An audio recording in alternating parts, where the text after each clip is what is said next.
Unajua vitu ambavyo mtu huwa aamini ni vile ambavyo unakuta mtu anaonekana kuwa ni mzuri, amekaa kwenye standard mzuri, lakini kiukweli kabisa movie inayoenda kwa jina la Pesa, kiukweli hiyo ni movie kali sana na kila mtu anatamani aione, unajua.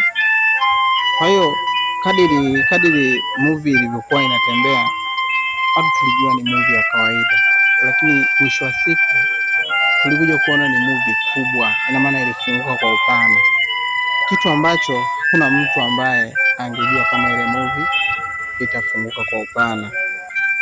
Kwa ndugu mashabiki wa filamu ya Pesa, ningependa mjue kwamba episode 1 imetoka tayari, yaani season ya pili imetoka.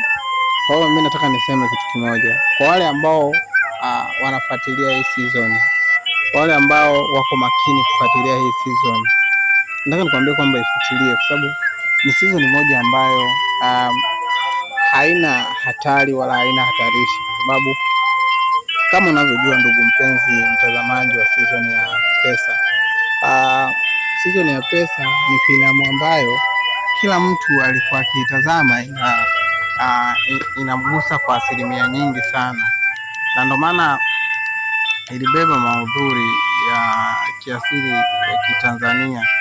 Kwa kila mtu alitamani kuitazama hii filamu, na ndio maana hakuna mtu ambaye hakutamani kuitazama filamu ya Pesa, kwa sababu ilitambulisha maudhui ya nchi yetu ya Tanzania. Kwa kweli hapo ndipo nilipojua kuwa mshikaji Mwamba anajitahidi kwenye kuandaa stori zake. Unajua, mtu mwenye maua yake mpeni tu jamani, wala msimnyime maua yake. Mtu mwenye maua yake jamani, sikilizeni, anatakiwa apewe tu maua yake. Mpeni maua yake kwa sababu hayo ni maua yake. Kikweli Mwamba anajitahidi sana kuandaa season zake, na of course yuko makini sana kwenye kuandaa series zake. Kwa hiyo hivyo na tunatafakari kuangalia kwamba ni kwa nini Mwamba anaandaa season zake kwa makini. Kwa hiyo lazima tujue ni kwa nini.